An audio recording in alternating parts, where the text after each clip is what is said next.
All right, We gotta go. call this thing to order. Because Bill's out of order with his comment. I pledge allegiance to the flag of the United States of America and to the republic for which it stands, one nation, under God, indivisible, with liberty and justice for all. All right, I'll make a motion to approve the December 8th regular meeting minutes. Second. Any discussion? All those in favor? Aye. Any opposed? Followed up with another motion to approve the December 8th non-public meeting minutes. Second. Any discussion? All those in favor? Aye. Any opposed? And make a motion to approve the December 8th work session minutes. Second. Any discussion? All those in favor? Aye. Any opposed? And finally, I'll make a motion to approve the December 15th work session minutes. Second. Any discussion? All those in favor? Aye. Any opposed? All right. So the select board will meet on the following dates. Monday, January 12th at 3:30 for a budget finalization meeting. And then later on January 12th for a regular meeting at 5 o'clock. On January 26th, we'll have our meeting at 5 o'clock. And then during that meeting, we'll have the first public budget hearing, and that'll begin at 5:15. And then we'll have our second public budget hearing on Thursday, February 5th, also at 5:15. Any citizens wishing to be listed on the select board's agenda should notify town hall before noon, the Thursday before the scheduled meeting. And all meetings are held here in town hall and are also available online with Zoom. The Zoom information can be found on the town's website at plymouthnh.gov. Chairman's comments. I did want to just briefly address, we've seen many online concerns about a courthouse that is not coming from the town. That is a county courthouse. So that's one to bring up with the county. It's definitely not a town thing. It could affect the county tax rate for us, but it's just not a town thing. So we as a board here can't affect that. And then I would direct folks who in that similar conversation were asking about Plymouth State's police force we have meeting minutes and the meeting last time we discussed that kind of at length, but Plymouth is going to end their on-campus police. They are going to continue, as I understand it, to have folks doing parking enforcement, unlocks and kind of that building security kind of portion of what they're doing. But they're currently negotiating terms with us around the Plymouth Police Force taking on adding some police officers and the university paying for those officers.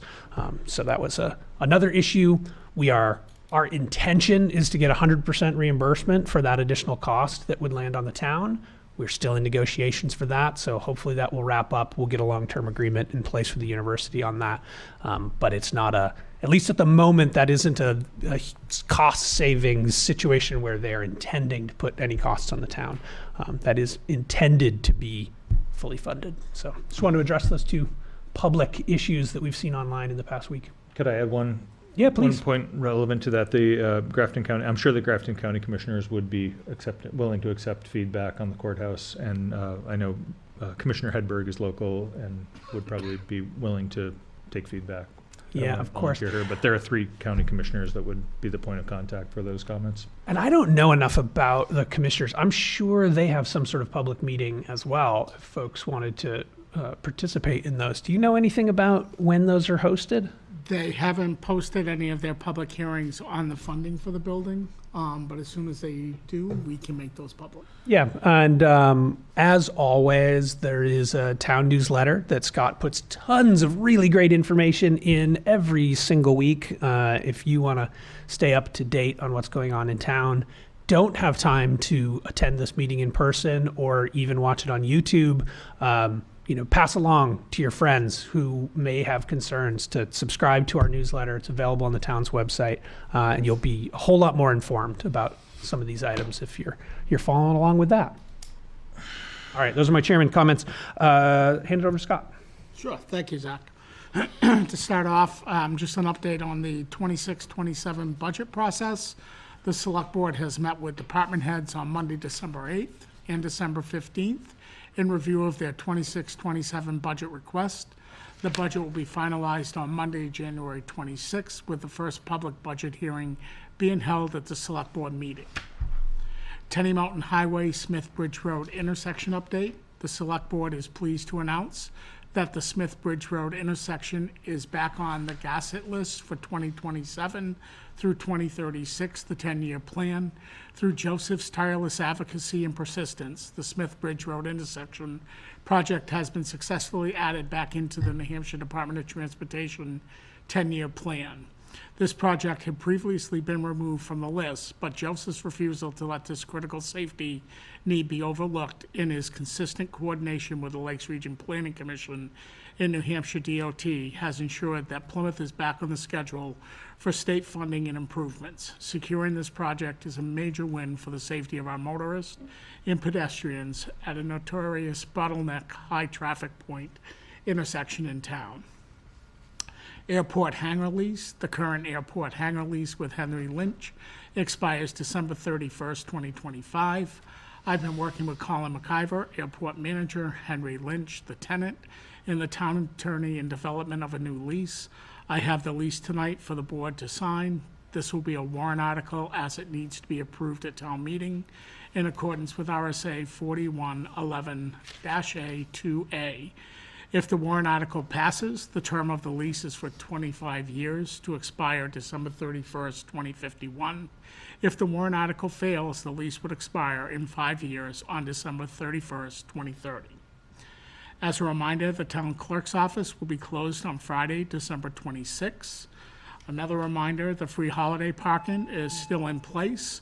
Plymouth State University and the town of Plymouth entered into a memorandum of understanding for free holiday parking in Silver Hall lots 210 and 211 located on Court Street, which started on December 14th and will run through December 31st. There will be signs in place advising of the free holiday parking which are out there. Plymouth Village water and sewer construction, water main installation construction continues on Reservoir Road and Highland Street. We're in hopes that this phase of construction will be completed by December 31st. As we receive weekly updates, we will keep residents informed in our weekly newsletter and on the Town of Plymouth Facebook page. They pretty much wrapped up on Friday. They're doing some minor lining of pipe over the next couple days, and they will be done. Plymouth State University Police Services. Plymouth State University Police will be disbanding their force as of February 2026. Interim Chief Buffington have met twice with the PSU administration and PSU Police Chief Stephen Lefebvre with regards to taking over police services on campus. We will continue to meet and work on operations, logistics, and financial contribution. I'm in hopes to have an agreement for your review in late December. Highway Department winter snow removal policy, with winter upon us. And if you have questions about town roads, streets, or sidewalk snow removal, please refer to the town website at the following link: Departments, Highway Department, and then the snow removal policy. National Guard Armory. Kevin, Chief Pierce, attended a meeting last week. This will include a 30,000 square foot building to include administrative offices in a large public space. Of that is 18,000 square foot drill bay. The existing building will be torn down completely. The new building will be on the left of the lot, with the back side of the building running parallel with the PSU property dormitory. No change in the Armory mission. Will be utilized for weekend drills and military police units as it always has. It's not being rebuilt to have a larger unit. No hazmat or large storage of explosives on site. Encourage use of the new space for communities such as Boy Scouts, community associations, and town use. Expect to start demolition and construction no later than the summer of 2026. Meet the Plymouth Candidates 2026. Meet your local Plymouth candidates on Wednesday, February 18th at 6:30 PM at the Pease Public Library. Pemmy Baker TV will be broadcasting the session online, and a link will be available at the town website with regards to the YouTube link. As soon as the candidates are finalized, an updated version of the event description will be published. Mary Beth Bentwood has taken over with the coordination of this event. Thank you, Mary Beth, and thank you to Katharina Kelsey for her many years of coordinating this event. Important dates to remember: the first public budget hearing, as I mentioned, January 26th at 5:15. Second public budget hearing on February 5th at 5:15. Election Day, Plymouth Elementary School, March 10th, 8 to 7 p.m. And town meeting at Plymouth Elementary School, March 11th at 7 p.m. December town manager's message is up online, on the website, and also the 2025-2026 Select Board strategic priorities. In closing, the best way to stay informed and engaged is to join us at a public meeting. The Select Board meets on the second and fourth Monday evenings of the month at Town Hall. You can also visit the town's website to access meeting agendas, minutes, and the latest news. We are committed to open communication and transparency, and your participation is what makes Plymouth so special. As always, my report is in the weekly newsletter, also online, and I'm always available to answer any questions, concerns, or comments that anyone may have. And town office will be closing at 3 p.m. on Christmas Eve. And that concludes my report. Scott, the University Police Services, you mentioned you're hoping to have an agreement for our review in late December.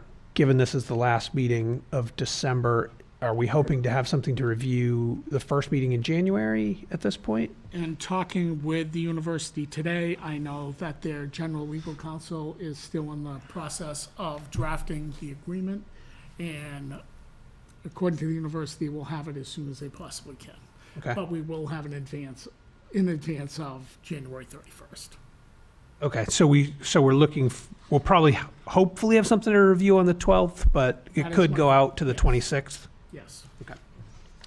The other thing I was going to ask about is, do we know off the top of our head what the deadlines are for registering for the various positions I for don't the have election? exact- I believe, I was just looking it up, I believe you can register with the clerk from January 1st to January 30th.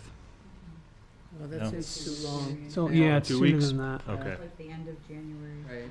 all right. Is it the last week of Maybe it's January? Maybe it's This will be in this week's newsletter. sorry. And we will include the dates. Wednesday, January 21 to Friday, January 30? That sounds more right. Yeah. Right. Okay. And Relying on AI for this, sorry. got some sort of Can't message actually find the web too. online. Oh, Amy's there. Hi, Amy. Well, What is Amy saying? I don't know what that said. January 21 to 30, I think, is what that popped up and said I briefly. was right. And Second time. Amy, if you're online, do you know what positions are on the ballot this time? Yeah, so there's gonna be the planning board, the treasurer, there's a cemetery trustee position. That's all I can think of off the top of my head, but I will post it online at the beginning of January, and it will go in the Record Enterprise, and it will be online on our website, but it is January 21st through the 30th, and if you come in on the 30th, you have to do it in person. Okay. Well, you have to do it in person for all of them, but just FYI. And you didn't mention there's also 2 select board positions open. Yes, correct. Mary Ann and myself are up for election. Correct. Yes. There will be at least 5 planning board seats open. 5 of the 6 elected seats 5 are of the open. 5 of the 6. Yeah, and There will with be 2 3-year seats, 2 2-year seats, and a 1-year seat. yeah, so Correct. that'll be the complicated thing is if you want to run for planning board, choosing which of Choosing which those one. slots to run for. So be complicated. And in any normal year, there would be expected to be 2 seats up for election, but This is because we're just starting, there are a few. right the first year with the newly passed organization of the planning board. Thank you, Amy. Glad you were online. That takes us. Any other questions for Scott on the town manager's report? All right, well, that took us perfectly to 5:15. So I'm going to open a public hearing. The Plymouth Select Board is holding a public hearing tonight for discussion related to an article that's going to be placed on the 2026 town warrant, in which the Select Board's requesting authority to issue $1,750,000 up to $1,750,000 in bonds and/or notes for the purchase of property within the town of Plymouth. This property will be used as the future site of a public safety complex. Scott, do you want to give any other context on this before we take some public comment? I think the one main thing is we did do some negotiating with the owner of this property over the last couple days, and the price of the property has come down to $1.6 million, dropping it $150,000. So I think the number should be amended to the $1.6 million. I know people are probably wondering where the property is. Do you want me to go in and give a little bit of update of where we are? Yeah, I think that's fair at this point. So the parcel of land that we're looking at is a 25-acre parcel that's located out behind Harris Brothers Furniture. Currently owned by Riverside Landing LLC, Mike McGinley. The purchase price, as I just mentioned, was dropped over the last couple days. In fact, at 4:20 this afternoon, I received the email with regards to $1.6 million. Currently, we're doing environmental studies, not we, but the property owner is doing environmental studies on the property, both a phase 1 environmental study and a phase 2 environmental study. We are in hopes to have those reports back to us by Monday or December 29th. Like Zach said, this will be a warrant article at town meeting in March of 2026. We have been talking to financial institutions on the funding mechanism for this property and trying to come up with some type of a deferred payment that there would not be any money required this year and money would not be paid back until the public safety facility was built in 3 to 5 years.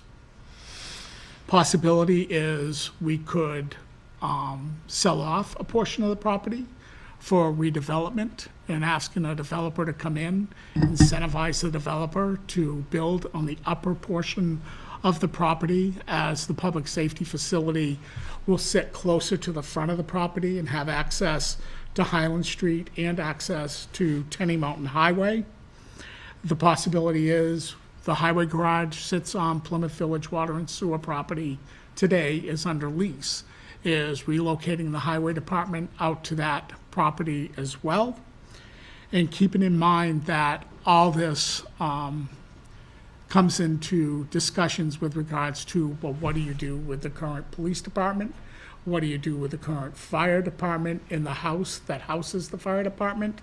And to keep in mind that the current assessed value on those properties is $1,656,000 if we sold at assessed value, which would certainly cover the cost of the property. If we took any type of loan, we would make sure, or any type of deferred payment plan, we would assure that there was no penalties for prepayment. Any monies that were received towards the sale of these properties would go directly back towards the loan or the deferred payment. So that's just kind of a 10,000-foot level of where we are today. But open to any questions, concerns, comments that the public may have. I'm also going to add that we've had, I think we're in the second year of a 2-year process of assessing the current buildings that we have, the current police station and the current fire station, both of which have severe deficiencies, neither of which are entirely up to the job that are being asked for. The fire station in particular has some real issues, and there's a report I think we've shared in the past, and so if anybody's curious, we certainly could share some more details about the assessment we did of those current facilities. We have far outgrown the facilities that we're in. As a town, we're going to have to do something. It's not a situation where we, certainly there's always options to kick things down the road, but the amount we would have to invest in those current buildings to somehow get them up to anywhere near our current needs is very expensive. So just adding that extra context, this isn't completely out of left field. We have been doing quite a bit of research, and we've had third parties come in and evaluate those facilities, and they're just not they're not adequate anymore. I can comment from the perspective of the Energy Commission. When the Energy Commission was prioritizing analysis of town buildings, it was apparent that both the police station and the fire station have significant energy costs associated with the operation of those buildings, and that a new facility, even built to code, would save us a significant amount of operational costs in the existing facilities. And, building a new building, we have the option of going above code, potentially net zero. You brought up the National Guard, the Armory building. When the National Guard presented to the planning board, they shared plans for a LEED certified building that would be zero energy with a 100-year lifespan. My goal is thinking that, if the town's going to look at a new facility, we should at least be considering something that's highly energy efficient and might reduce our energy cost to zero. Before I take public comment, do either of the chiefs want to make any comment around this project or this proposal? No, I know we've had the needs assessment done. It's out there. I wish I had brought it, but I know it is out there for everybody to view. And There are folks online. so I know we have had the needs assessment done. Again, I wish I had brought it tonight, but it is online. It's available for people to look and see some of the needs that we're facing. So. Kevin Pierce, Fire Chief. A couple things I did want to point out. The board was absolutely correct. We've had third-party companies come in, evaluate. We've done internal. It's true. Plymouth's outgrown our facilities, but more importantly, we have significant safety issues for both facilities. So we need to move forward. The problem Plymouth has is we don't make land, right? We don't have land. We don't make it. It's just what we have existence. We've been for over a year now searching for multiple opportunities in town that really the goal was to be really sustainable for the community and the taxpayers. And at the end of the day, this lot is going to, more importantly, meet Plymouth's current needs, but also the future needs as the Western Plymouth is developing. And the hope is the future develops exponentially. So this is really important by choosing that property. And yes, like the chief said, we have all our reports are online. We have posted on the Plymouth Fire website. We have the Turner report, which evaluates our facility and our assessment. And then we also have some of the other minutes from some of the meetings that we've attended. And it'll be more structured as we move forward in the process. But we have to start somewhere. And it really comes down to we can't develop a bill until we have land. Thank you. Yeah, and I would just quickly add on to what Chief Pierce said. One of the considerations on this particular piece of property that we're talking about is that more centralized location, which there has been talk about sort of our response times to that west side of town.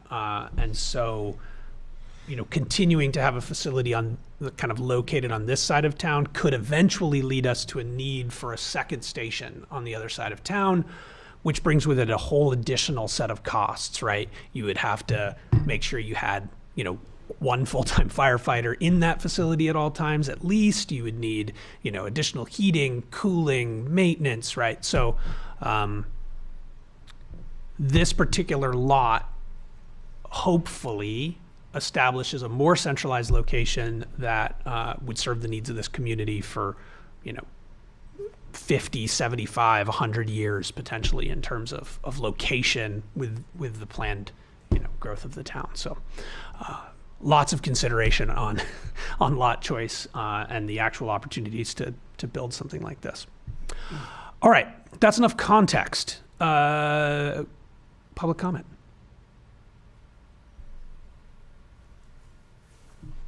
I have a public comment. Hi, Amy. How are you guys? I'm excited about the complex, and I just hope that it gets taken into consideration, a community room that we can hold voting in.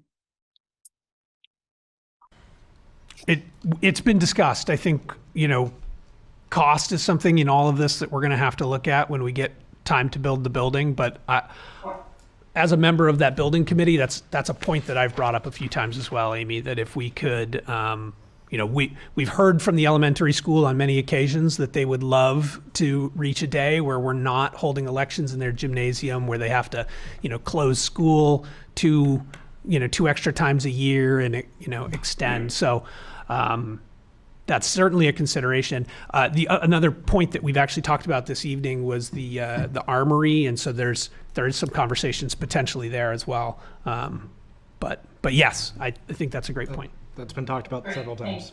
Yeah, And I am excited about it. thank you. Fully support it.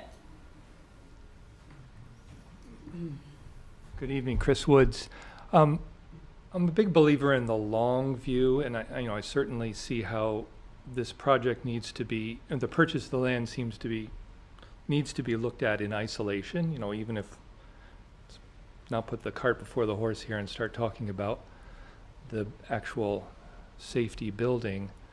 But I know this, the whole cost of this, once the building is built, is going to be significant, and I would urge the board and the town to let us know what the impact of the taxation is going to be, what kind of projections for the cost of the building are going to be. We know last time around it was like $8 million. It's probably going to be more than that, a good bit more than that this time. I guess I'd also like to hear, are there other capital projects that we're facing in the next 10 years that, are on top of all? I think that there's one thing I've learned at Water and Sewer over the past 10 years. We've had to do a lot of long-term planning, and getting the job done is about selling the long-term plan. So I hope that makes sense and brings up some discussion. Thank you. Thanks, Chris. Did you want to speak to that at all? I mean, what we can tell you now, Chris, is it's about $400 per square foot to build a public safety complex. But again, figuring out exactly what we need and what those essential costs are going to be. I mean, we could tell you it's a rough estimate of around $20 million to build a public safety complex, give or take. Don't know exactly what the final cost would be, but it's more than double than if you would have built a facility back when it was initially put in place. The infrastructure question, what we have for infrastructure in front of us is really streets, roads, and sidewalks, and we do have a plan in place. We have a road survey that was done by an engineer, and we're following and mapping that out as we move forward to what roads we're putting in place.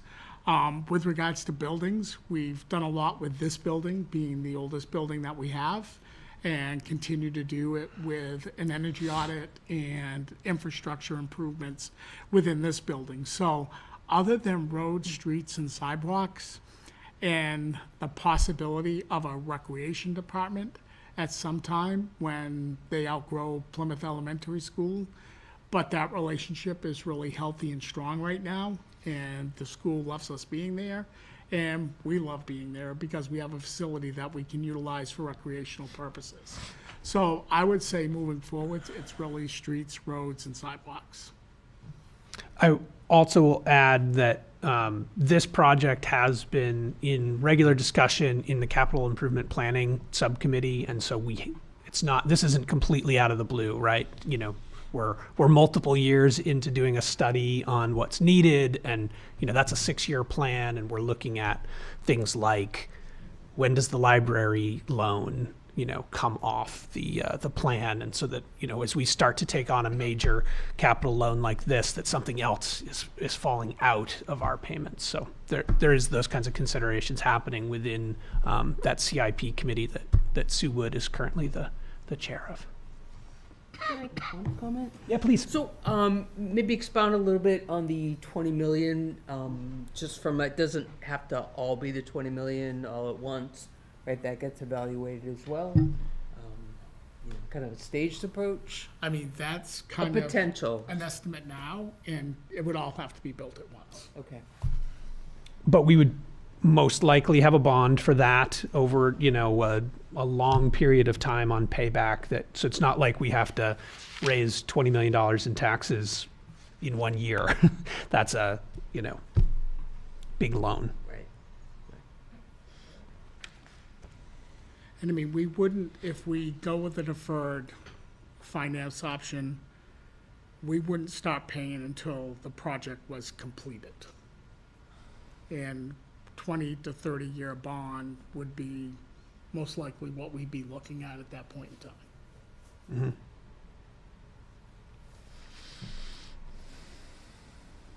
We do have one on chat still. I don't know if that's Amy still or if it's somebody else. That was Amy's. I think that was the comment from Amy. But if anybody on chat wants to speak, please unmute yourself, jump in. Anybody in the room is interested in asking questions, making comments? The podium is free.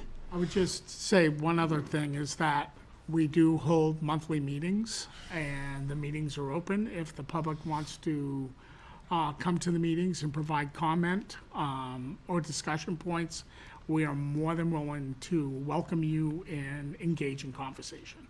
Of course. Mr. Ahern. Yeah, Bruce Ahern. I just had a question. You said the value of the current firehouse is 1.6 million. What That's do you, all three buildings. That's Yeah. the police and both fire buildings. oh, okay. What do you envision going into the fire station is my question. Are you thinking, I mean, yeah, it may be valued at 1.6 or whatever the value is of the fire station. I know the house has value, but I wonder about the fire station. Who would buy that and what would they do with it, especially since it's mainly in a Well, I look residential at zone? what the town of Bristol has done. They built a new facility, they sold their fire station, and an auto company went into their fire station and is doing restoration Could of they- old cars as well as mechanical work. Could they do that in that location? Is that industrial or industrial commercial? What's the zoning in that The area? zoning with- is multifamily residential. So you couldn't put a auto repair place in there? If they got a special exception, they could. Or variance, yeah, depending what's necessary, yeah. Okay. I Wait, just just- wouldn't rely on too high a figure on that, because you can't, without special exception or variance or whatever, you're not gonna get someone with a lot of money to go in there and spend it on that building. Yeah, I mean, it might be also a situation where somebody's interested in, developing that lot too, just given that there aren't that many, lots where you could develop in the sort of center of. Good point, still, Bruce, thank you. Yeah, I just.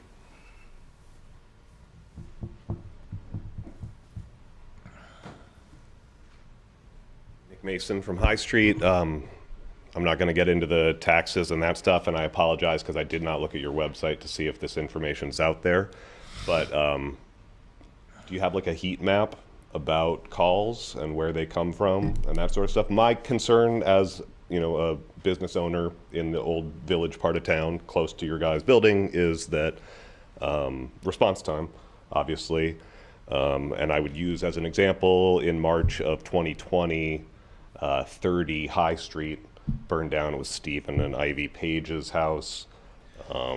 It's, I realize mobilizing the fire trucks is more than just, rolling immediately out. But I mean, by the time the truck leaves that parking lot, that's like a 45-second drive to 30 High Street. And, that house was a total loss. So my concern is just that in the village area, we have the highest density population, and we also have lots of 150-year-old balloon-framed homes like the one that burned. So that is something that I think should be part of the conversation. I know you're also in the conversation with Baker Valley towns to do something with the old Rumney rest stop, and just in my basic geography of it, if you get both of those projects, the new one there at the end of Highland and Tenny Mountain Highway, and you also have the Rumney rest stop one, in my opinion, West Plymouth and East Rumney is like very well covered, but the village of Plymouth has lost a little bit of response time. So I just want to make sure that type of stuff is taken into account. And I'll put it out there that in your life service safety agreement with the university, maybe one other thing that you could, and maybe you have done this before, is like suggest that they tear down a couple banks of on-campus apartments and donate land to the town to use as a location if this does not materialize at town meeting for you. Thank you, Nick. Thanks, Nick. Can I respond to Bruce's question about value?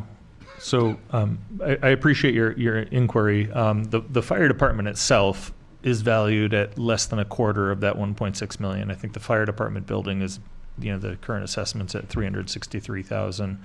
The house next to it, which could be developed independently, is a little over 400,000, and the police department is currently valued at 875,000. So and my understanding is there's potential interested parties in the police station location already. Obviously nothing's ever solid until the deal is done, but I believe there's already been indication of interest in that parcel, which is more than half of that 1.6 million that we talked about. Yeah, good point. Thanks, Phil. Any comments from anybody related to Nick's comments? Do you want to speak to that at all, Chief? Yes, so thank you, Nick, for that. That is a conversation that has been had several times. We know that roughly over 1,200 calls happen just in the town of Plymouth alone annually. That's just medical response. As far as fire it is, we have about 400. Of those, probably, I would say 35% operate in the town hub. I don't have the exact number in front of me, but I could tell you rough just from doing 1,000 reports. I've seen that number several times. That is a concern. Again, it comes down to the reality is the response time from the expansion out to the property we're talking about. We're talking 2 minutes, and it's hard. There's no easy solution. Like I said, land's not made. A public safety building can't be just put into the same size lot as a fire station. Even to meet standards, we need several lots around the current fire station just to rebuild currently where we are. And we're trying to really evade from taking away more taxable properties. So if you want a full report, I'm happy to produce one. I can give you those response times probably at the beginning of next month as we're coming up on Christmas. But yeah, that is a logical concern, and we have addressed that within our meetings, and we can certainly do more about that as we formulate closer to town meeting. Maybe just like before the next, there has to be a second public hearing on this, I think, right? So maybe if you just have. Yeah, absolutely. I could have that for that. Yeah. That would be great. Thanks, Chief. Any other public comments?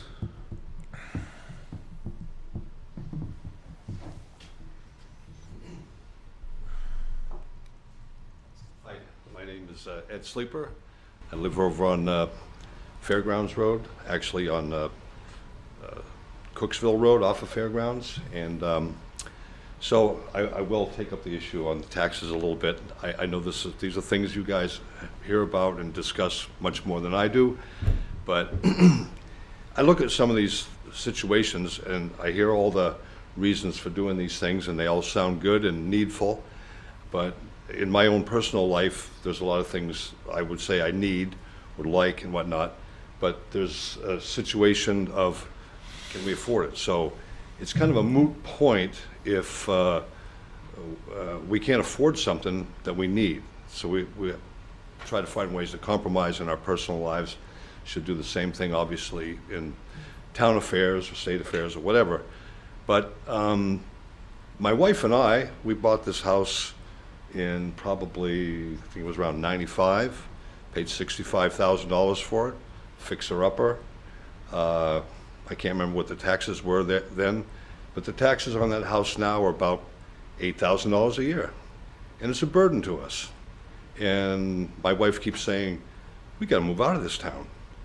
And I wonder, as I talk to people, neighbors and whatnot, I hear this same kind of a scenario from a lot of people. So I think, and I wonder, I like living in Plymouth. I like it over there. I'm comfortable there. I'd like to stay there. I'd hate to think that I'm getting taxed out of town. And so, I'm sorry.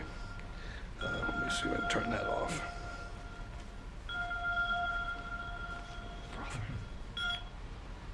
So anyways, my point is just that I wonder in my mind, these discussions have to do with this idea that Plymouth is growing, and it is. I wonder how long that will go on. I mean, where people start saying, we just can't afford to live here. I don't know. So it's something, I know I'm not telling you something that you haven't heard before, but I wonder, how many people in town are going to just, when things like this come up, just vote no, because they say, I don't care what we need, I just can't afford any more taxes. And so, I mean, that's just my point of view. I wanted to voice it. I respect the police department, the fire department. I'm glad you guys are out there doing what you do, and I want to, it would be nice if we could just always have the biggest, best of everything. But I don't know. It's sometimes I get the feeling that a lot of things get pushed through without a lot of discussion. I know you, from what I'm hearing here, there's been thought going into this. A couple of things that I came to this meeting wondering about is that I apologize, I didn't know a lot about this before, probably a couple of weeks ago. And, I'm thinking to myself, when I try to get out on 25, it is busy. It's busier than it ever has been. I'm thinking, do we want police and fire going in and out on that road? I mean, it's probably going to get worse. I mean, it seems like, I know maybe the location isn't big enough or good enough where the police department is, but that seems like a great place. I don't know, maybe there's things I don't see, but it's near the highway, seems you can get in and out of there. Access seems good. I see state police cruisers parked there all the time for whatever reason. I don't know, I don't care, but it's accessible. Fire department definitely seems to be a different situation there. It's congested, but to put this facility over there on 25 seems like it's going right into a very busy area. Also, I mean, you said you've been looking for land, but that seems to be high commercial property. That seems like, why are we buying expensive commercial property? Maybe it is the only place, I don't know. But so these things that are going through my mind, I get a feeling that there's a lot of townspeople that are thinking similar to me as I talk to people. Maybe a lot of folks don't voice their opinion, but when they're talking to their neighbors, they say these things, and we're getting out of here and all this kind of stuff. So anyway, for what it's worth, those are my I think there's a lot of other things, but I'm not going to try to babble on all night. So anyways, that's... Thank you, Ed. Really appreciate that perspective. Thank you. So Scott, can I ask, this bond doesn't commit us to purchasing any particular property, does it? This could be used for any suitable property in town, so if other property becomes available, we could certainly investigate another location. Absolutely. So, That is correct. I know that there's been a great deal of work put into finding a suitable location, and there are a lot of criteria. Egress is important, but when sirens are flashing, generally cars are pretty good at yielding. And yeah, there's a lot of traffic there too, but at the same time, I'm not sure that an in-town location is the best one either. But And as we looked at the development of this property, we've looked at traffic controls and things like that, and developing that property so that it does have easy access to Highland, easy access to 25. And so while definitely traffic is something under consideration, also the location of the property we are currently looking at, does afford, access to West Plymouth and still the central part of Plymouth. And so, it's a good location for the overall. Yeah, I think seems like we looked at probably half a dozen different properties that were available. This is the strongest one of the options that were available. But to Phil's point, something all of a sudden came available that was better, we still would have time to reconsider. But we've looked at a lot of properties. And I think this property, tough. this particular property's been on the market for 10 years, and generally, commercial property doesn't move that fast, but I would think that if it was so highly desirable, it would have sold by now as well. There are some wetlands issues, you know, it's not a perfect lot, it would certainly take some work, but I think the diversity of needs that we have for a town would fit there well, if we had to. Mr. Ahern. Just a suggestion for your next meeting, you might have a tax map or something to show the actual lot that you're looking at, so that, because Yep. either that or give us a lot number that we can look at on I can give you a town lot tax. number. The parcel is 212019, and I can email that to you. Okay, thank you. And I think we should have, I mean, we have a bunch of maps. We should definitely bring those for our next hearing. I did see a comment come up on the Zoom, but obviously cannot read it right now. Yeah, and I don't have a mouse. Do we need, someone chimed in on Zoom. With a written If comment? Yeah. Is Jonathan our man behind the curtain? Yes. Nobody's there. I'll get into the Zoom. Jonathan?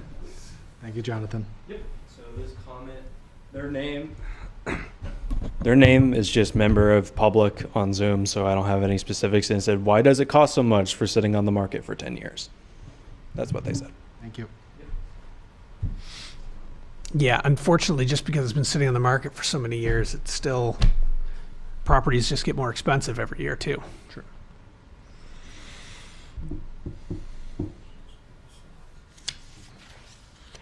Any other public comments?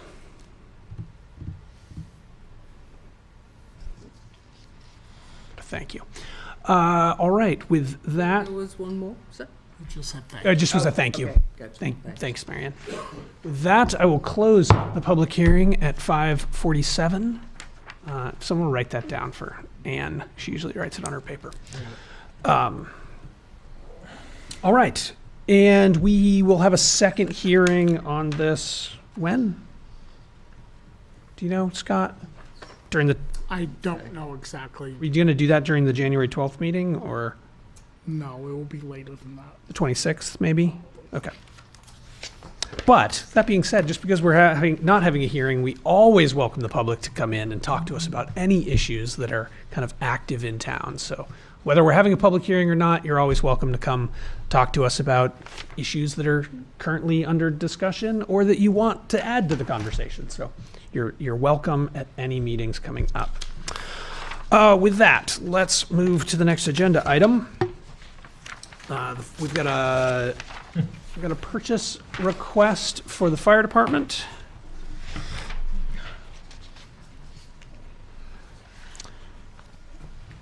We have Chief Pierce here. Were you going to introduce it, or did you want the chief to talk about this I think purchase the order? chief's going to talk about it.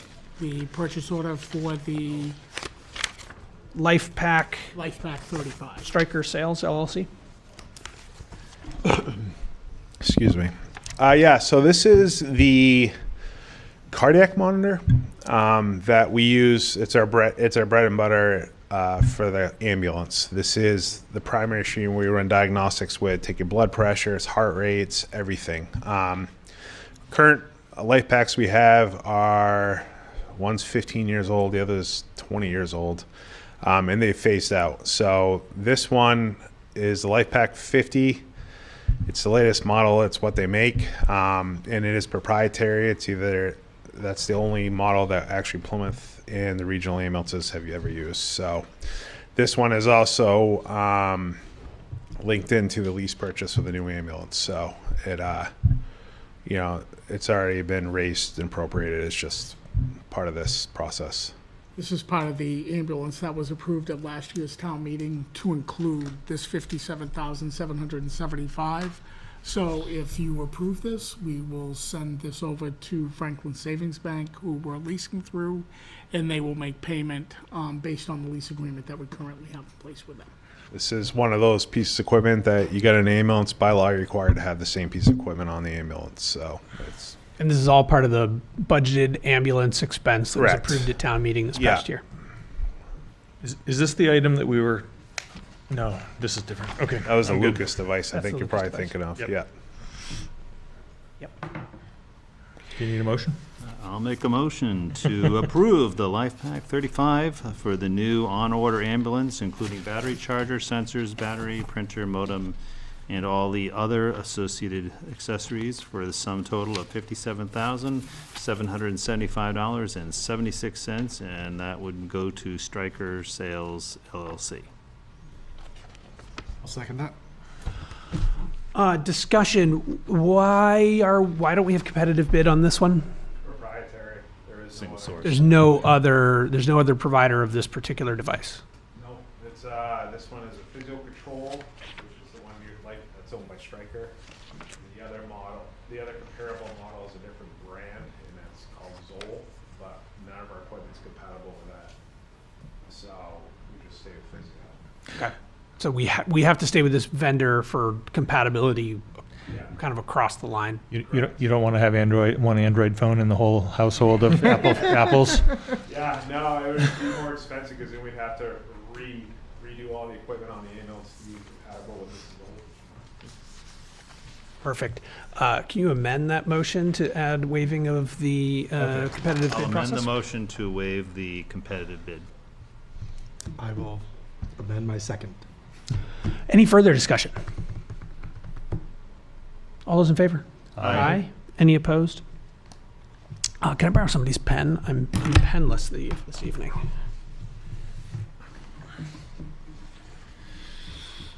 Hand that in that direction with your pen.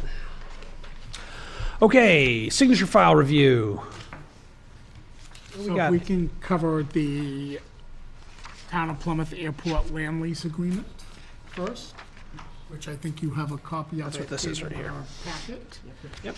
So as I stated in my report, I worked with Colin McIver, the airport manager, and Henry Lynch, who is the tenant of the hangar out at the airport, as well as worked with Attorney Warren in the development of this new lease to meet all of the new requirements and laws and RSAs that govern any type of land lease agreement. This is all included.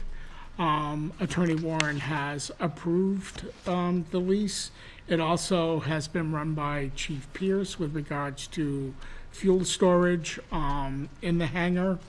So what I would ask is the board to sign the agreement tonight, and I will reach out to Henry Lynch and Gail B. Lynch and have them sign the agreement, and then it will become a warrant article at the March 2026 town meeting for approval. So is this a lease for an existing, as I understand it, is this a lease for an existing piece of land to add a hangar to? We Or have a hangar out there that's owned by Henry Lynch. okay, so and they this is- own a hangar. and This is just a to land lease. land lease Under for the hangar. under the hangar. That's correct. And so that hangar already exists. They have a lease that's expiring, I assume. December 31st. Okay. And what is the current lease payment they pay? 600. So we're not. Payment is change. $600 per year. So we're not increasing their lease payment at all. We have not. They're paying taxes on the property, on the building itself. It's just the land, the lease, that it is for $600 a year. Sure, but costs of rent, costs of land, all of these things have gone up in the however many years it's been since they last leased with us. 5 years ago. So no increase to their lease? We did not. And They're a then, good tenant. They provide other additional services to the airport. so this is a 25-year lease, no increase, no planned increase over 25 years. So they'll basically have had a fixed lease cost for 30 years with the town? Correct.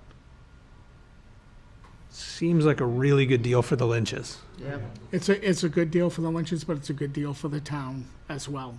Why is it a good deal for us? Because they do a lot of services at the airport with Colin, and they provide housing for other aircraft that come in. I certainly can go back to the Lynches. I think they would sell the hangar at this point and not renew the lease.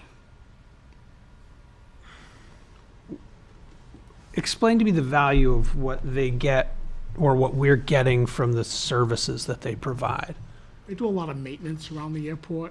At the main building, they do maintenance of cutting trees and clearing land that Colin has needed in the past, which we haven't had to hire a contractor for.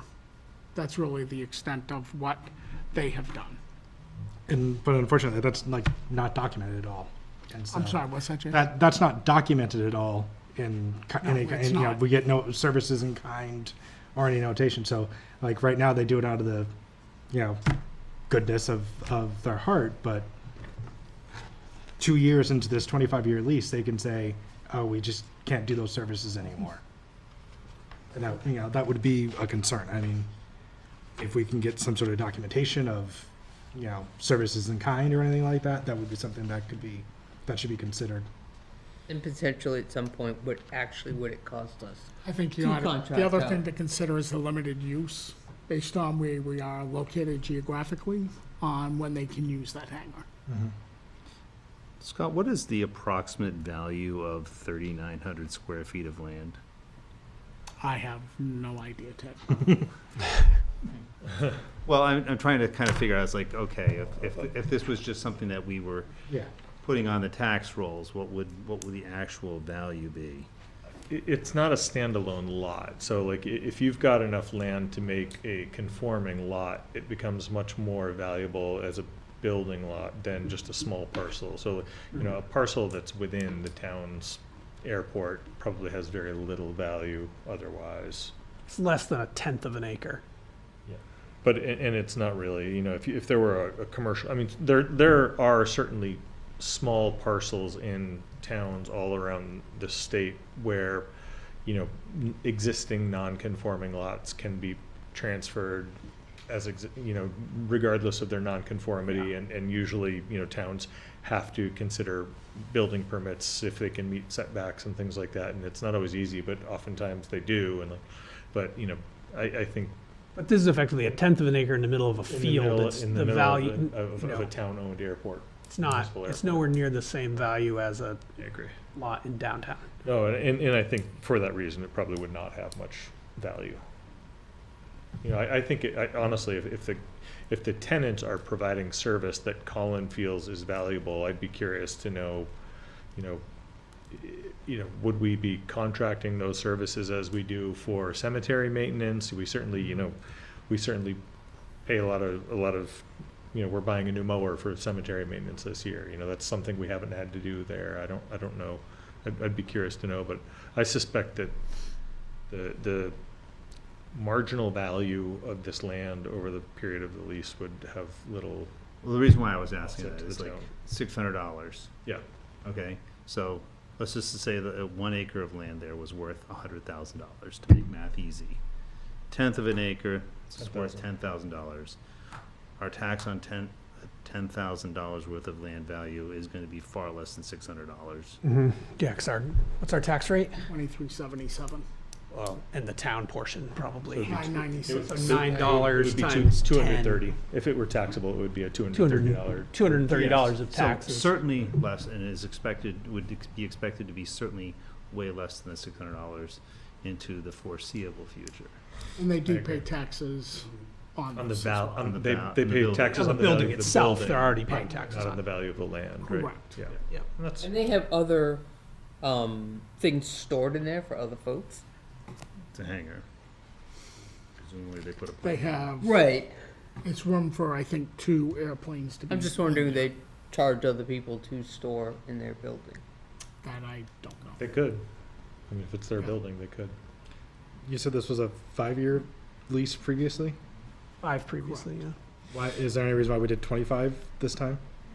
Because that's typically, that's what the first lease on this was with a previous owner. And then Henry bought out that from the previous owner, which went another 5 years. Got it. So it was wasn't a actually, 5-year this is lease. actually the second 25-year lease. This is a good trigger for me to want to know more about the value of municipal airports and what other towns find for them in the long run, but I don't think I have time to do that tonight. And it's not like we've got a line of people looking to put up and/or lease hangars at our current airport. True. So in terms of a supply and demand, the demand is Pretty low. almost non-existent. Okay. Well, between Ted's math and that demand, I'm comfortable. You need a motion for this one? Or do We should, Okay. yes. I'll make a motion that we approve the airport lease agreement as laid out here.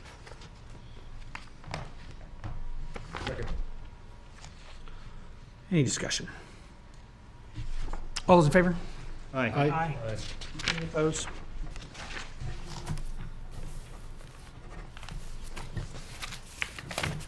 Thank you for the use of your pen again. No problem. Anything else in the signature file? Oh, yes, of course. So we have a supplemental property tax warrant in the amount of $43,753. These are for, after we did the conversion from one software to another, we found some errors that were made. So we have some additional bills to send out, again, $43,757 worth of property tax bills that need to be thrown out. These are revisions to existing assessments or bills that had issued in the past. The next item I have is an abatement, and this is for a yield tax. Properties 106, lot 5, 167 Reservoir Road. What happened initially was that the owner had submitted the report of cut, but did not submit a chart showing the percentage that it should be billed at. So it's my understanding that we billed this at 100%, where after the logger got involved with this rebill, it should have been billed at 50% of value. So we need to, the recommendation of the assessor is to abate $926.33 off this timber tax bill. The last thing I have is an agreement or a pilot that we have with Southern New Hampshire Services. This is for property out on Fairgrounds Road, 230 Fairgrounds Road. The town has a pilot with them in which they pay 10% of the rental income on an annual basis, being that type of facility. So this pilot is for $19,032 that they're gonna pay the town of Plymouth for the 2025 fiscal year. I believe last year it was a little over 18,000. So as their value, I'm sorry, as their rental goes up, that's what they pay. Which facility is this? This is out on Fairgrounds Road, elderly housing, so to speak. It's the one just before you dip down. Okay, I know what you're talking about. right-hand Yeah, right on the side. right-hand side after, They are, yeah. they qualify under the charitable, or nonprofit that they do. They pay us 10%. That was the agreement that we've had with them. Okay. So, Yep. we appreciate that. That's the only thing I had until we go into non-public. Oh, we have Robert for his budget. Sorry, Find it Robert's interesting. coming in because he was unable to meet with the board, in regards to his budget last week. Yes. So we asked him to stick around for a bit. Robert, you want to come join us to talk about your budget? Did you have them sign the airport lease? Did you have that one? Airport leases is right Airport there. lease I have. Okay. Yeah. So with Robert's budget, His budget is located on page 11. If you have I your forgot mine. budgets here with you. Just a little bit about his budget. Keeping in mind that 72% of the salaries and budget are paid for by Plymouth School. So out of the total budget that is being requested We're going to by receive. Parks of the $283,283, the town portion of that budget is $61,085.60. What's the, since I don't have it in front of me, what's the increase year over year for your overall line? The increase in 2025, 2026, it was an appropriation approved of $266,154. This shows an increase of $17,560. All of that is pretty much in wages of additional part-time help. And the component that's paid by the SAU is paid on a split, is that paid on a split between the high school and Yes. the elementary school? Yeah. And if I recall correctly, when we discussed the school resource officer, I don't know if it's split the same way, but I think the school resource officer was basically 50% of that cost was borne by Plymouth residents and 50% was borne by the high school. It may be a different split. That has nothing to do I wouldn't be surprised if it's a similar split, And but then the high school, I think I remember Mark telling me about that. But yeah. we're the So- not the majority portion, No, but the but- highest portion of the high school still. But I think the 50% number is the rolled up value of the total cost of the elementary school and our town's fraction of the cost of the high school. Those together add up to Together, 50%? I think it was ballpark 50%, because Interesting. I would have thought it was higher. There's a significant portion of, I think more of it gets carried by the high school. Oh, because the SRO spends more time at the high school. That's probably not true for parks. It might be though, I mean, no, I mean, And it's in the split, it's more high school for me. Oh, it is. Yeah. It Yes, is than more, it is. because there's more more fields. athletic Yes, fields to absolutely, maintain. yeah. The time is spent more over there than it is at the elementary school. I mean, we're kind of splitting hairs over how much of it's borne. My point is that even though it's not part of the town tax rate, it becomes part of the school tax rate that's borne by Plymouth taxpayers as well, so. But there- not all of there's it an impact. because of that community component. Right. True. So that sounds like roughly 6%, 7%. 7%. And I think the biggest increase was part-time. Just because I've been able to get 2 part-timers. One teaches, so he's not, he's kind of off and on, but I'd received a student through the ELO program, which is the Extended Learning Opportunity, who ended up working for us now for 2 years. And I have another one now as well that could possibly be doing the same thing. So before in the past, it was very hard to find somebody that would want to do 24 hours a week. So No equipment, capital projects? yeah, there's a mower. There's a mower? Yes. Okay. Yep. It's on Google Sheets. And what's the It's the a mower price? it's a Exmark walk behind. And it is You have the quote right there. yeah, it's $8,377.14. Okay. What do you have now, Robert? What's that replacing? It's replacing 2015. So like a It's 10-year-old years mower. old. Yeah. Yep. And we won't. It will still be. We keep him. There's no trade-in value, but it's a parts value for us as well. Yeah. If something goes wrong, So I think it's you're the same basically thing. buying the exact same model. Absolutely, So that yeah. way you've Well, got yep, those we've- parts that you can pull if you need to. We have one that's from 2006 that's still operational. So And is your team able to do that maintenance yourselves, or do you have to go to a small engine? no, kind of we place? do. If it's engine issues, no, but everything else we do ourselves. All the oil changes, we break them down every year. Decks, belts. Yep. Whatever. Yeah, we changed all that stuff, all the hydraulic fluids, filters. We have a tire machine. We do our own tires now that we just changed them all over. So if it's in our scope of what we can do, we do it. Yeah. So if we have to send it out, but most of the time we really don't. We Tom's pretty got a much new mechanic. Send him over to the highway Mechanic garage. actually did some welding for them Yes. the other day. Yep, absolutely. Skid shoes for our snow box are $350 a piece, and he got us steel for $250. So it saved us a Nice. lot. Yep. That's great. Glad to hear you guys are taking advantage of our newfound efficiencies. Absolutely. Yeah. It's worth it to have a mechanic. I They're agree. expensive.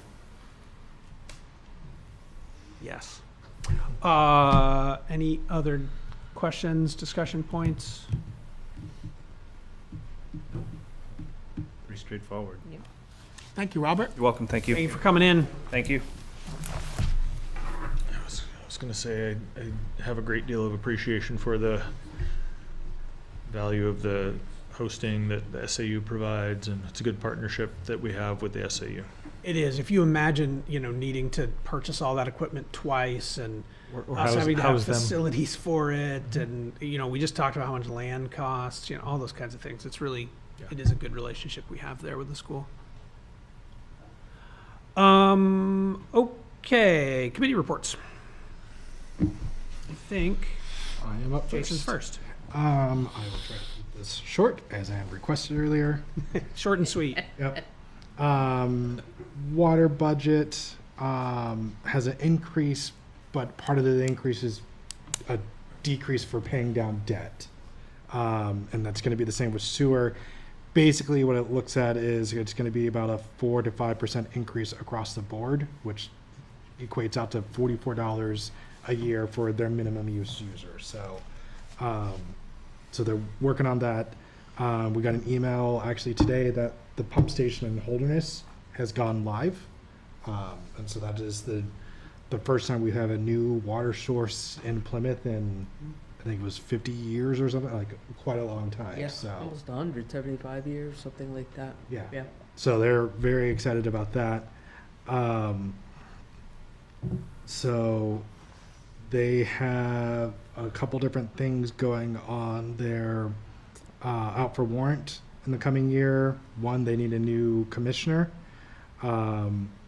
Two, they're looking for $7 million for fairground roads improvements, $5 million for Langdon Street improvement, $3.5 million for Pump Station 4. And they will go to warrant article for those things, but at the funding, and they have fundings, funding behind those in place, so if the funding doesn't actually become secure, they won't spend that money. So, but obviously has to go to warrant first in order to get approval for those funds. So it'll go to warrant, and if it gets, it's like capital reserve funds they have, or is that Grant they have funding behind grant that. funding for it? Yeah. Okay. So, they will put applications out for grants to get funding for those warrant articles. So They'll apply for grants. They haven't been awarded grants. they have They'll not been awarded apply grants. for grants. I apologize. Yes, they will apply for grants for those warrant articles, and if they don't get that, then they won't proceed with the funding of those projects. They won't proceed with a grant application if they don't get They will, approved. they will proceed, if they get the warrant articles passed, they will apply for the grants, and then, but they won't spend the money, if they don't get the grant funding. Okay. Does that It's make sense? complicated. Yeah. And then they have their budget and rates hearing on January 13th, and then they're voting on March 10th. That is it. Sounds good. Planning board. Planning board had a very brief meeting last week. We had it was actually quite nice. It was a public we had 2 public hearings. There were 2 boundary line adjustments, and both were approved without much issue. Actually, one was there was a minor subdivision on Yetton Road, 3-lot subdivision, and then there was a boundary line adjustment on Texas Hill Road, which involved a large parcel that has a significant portion in conservation. There was a reconfiguration of the 4 lots. The large lot was a back lot without any frontage, and the reconfiguration of the 4 lots was to create frontage for each of the 4 lots on Texas Hill Road. Both were approved unanimously, very little input from the public, and it was a productive meeting. We will not be the planning board will not be meeting on January 1st, which would be our normally scheduled meeting. We've pushed the January 1st meeting back to January 15th, and we'll be meeting on January 22nd as well. There are a significant number of hearings scheduled for zoning ordinances. How many zoning ordinances will be on the ballot? At least, I think I forget if we're at 4, we might be at 6. Okay, somewhere in that range, 4 to 6. Some of them are minor, like to comply with the legal RSA change, changes. Some of them, there are two big ones still. There's a Tenny Mountain Overlay District and a Fairgrounds Road Overlay District. Both of these being overlays mean that the underlying zoning will remain intact for anyone who wishes to use the underlying zoning. Both of those areas are primarily in the ag zone, with the exception of a small part of the area on Route 3 North Main Street. That's the highway commercial zone. That would be part of the Fairgrounds Road overlay would extend into the highway commercial zone. And there are different purposes for each, but basically the Fairgrounds Road overlay district would allow development to use either the underlying ag zone rules or a very close approximation of the rules that apply to the single-family residential zone. So new developments could use the higher density of single-family residential, or they could use the existing underlying ag zone. And then the Tenny Mountain Overlay District is really a much more comprehensive change that would allow the use of larger parcels. What's the name of the instrument that would be allowed? Planned use developments. So it would allow the creation of planned use developments that would encourage a larger mix of uses that might not be allowed in the underlying ag zone zoning by itself, but would allow, kind of a big picture look at, larger scale development, but not in a vacuum. You'd kind of have to look at all the pieces of it to make sure it worked well together in order for, and that discretion would be granted to the planning board. And it's really just the area to the west of 3A and West Plymouth. It does include, I think, 500 feet to the east of 3A, but it's mostly all the area to the west of 3A from the Bristol border to Rumney. Sorry, Bristol, not Bristol. Hebron to Rumney. So I would encourage anyone from the public who has an interest in those. All the zoning ordinances all the proposed zoning changes will be on the town website, and the hearing will be open to the public for anyone who has questions. Oh, is the planning board doing those kind of short form video? I believe once we usually don't do those until the board votes to put zoning ordinances to the voters, and that won't happen until after the hearings. Right, so there'll be the hearings, and then assuming that they are going to go forward to warrant, then the planning board will do some of those informer videos. It has been discussed. We hope that we can find members of the planning board who are willing to do that this year. Yeah. It's never easy. So you're on the planning board. I am. Molly and Brad did a great job with it last year. They really did. They really did. That's excellent. Not just volunteering them, but they actually did do I really applaud good them. job. I thought they did a great job with it. Yeah, they were very accessible. All right, thanks, Phil. School district, Ted. Elementary school doesn't meet until the 5th of January. The high school one, they did meet on the 16th of December at 5 p.m. Principal's report, kind of the biggest highlight in there was they hosted a VEX robotics competition that was attended by a number of schools. I don't remember how many. And you know, Zach and I were both judges on that competition, and I think the event went pretty well. They were wrapping up Spirit Week.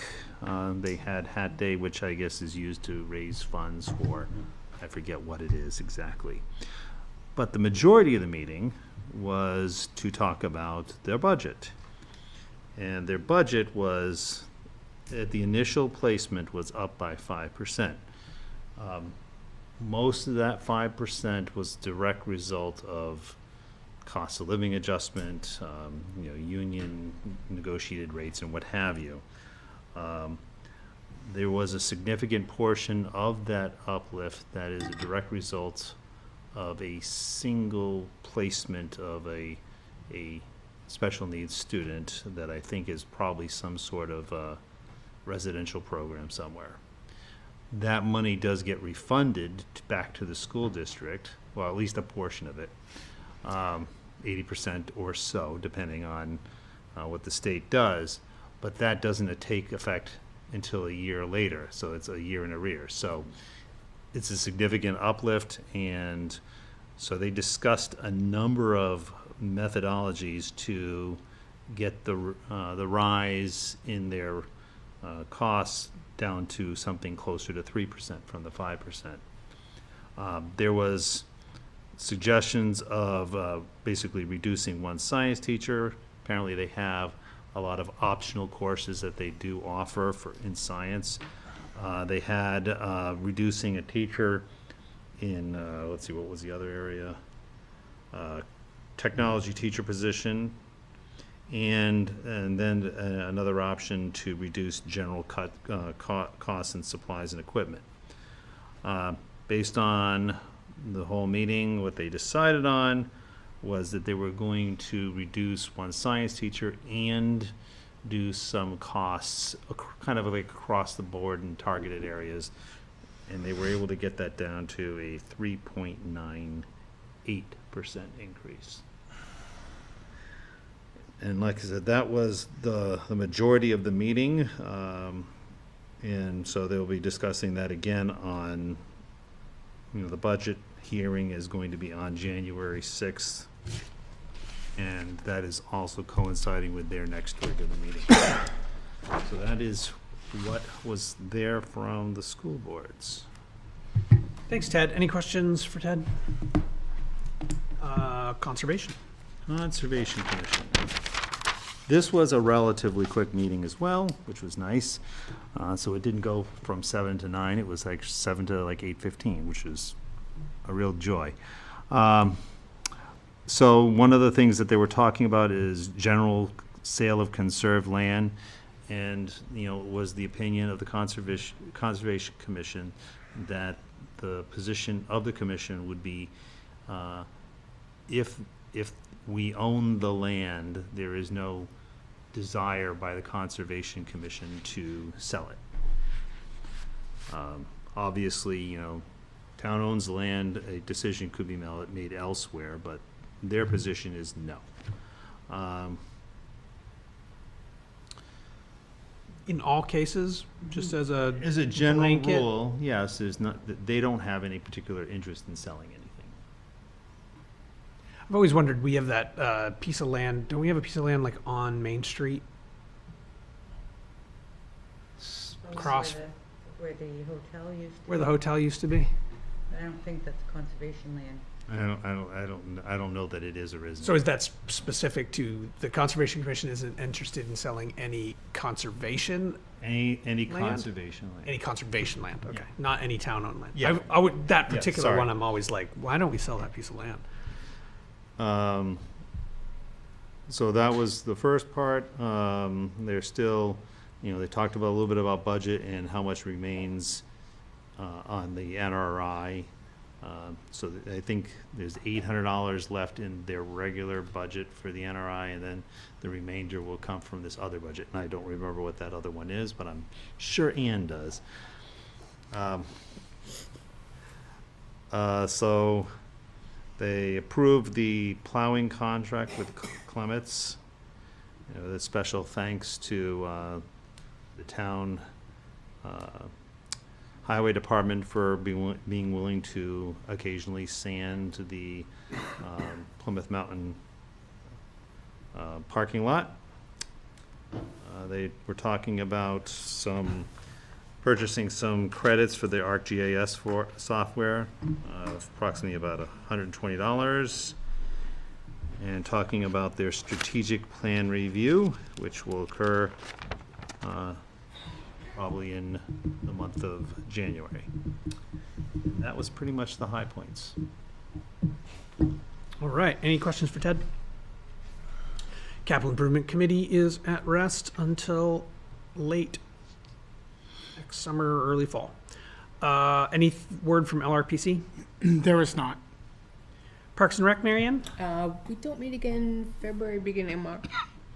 All right. Energy Commission. Energy Commission hasn't met since our last meeting, but we are eagerly awaiting the report on the energy audit that was conducted on Friday on this building.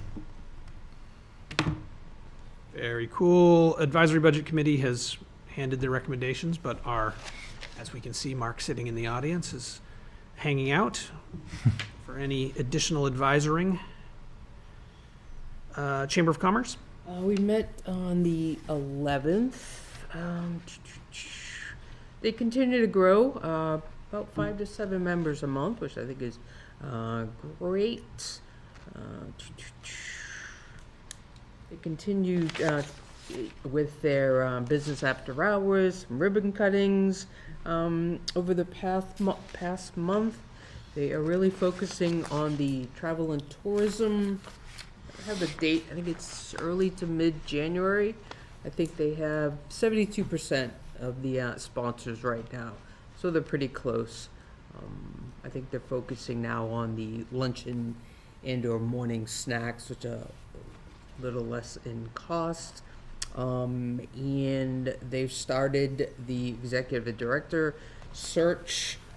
I know they've posted some things, written out the the posting advertisement, and I think that's going to get posted till beginning or mid of January. So, but I believe Maddie has officially retired at this point, but she's still available to help out, and that's really the gist of it. Thank you. Any questions for Marianne? Any notes from PERLAC? No, sir. Police and Fire Building Assessment Committee. We heard the latest from that, which is that we've got this piece of land, and we're waiting on the environmental study, which Correct. we talked about as well. Union negotiations were, In non-public today. Okay. Talk about that.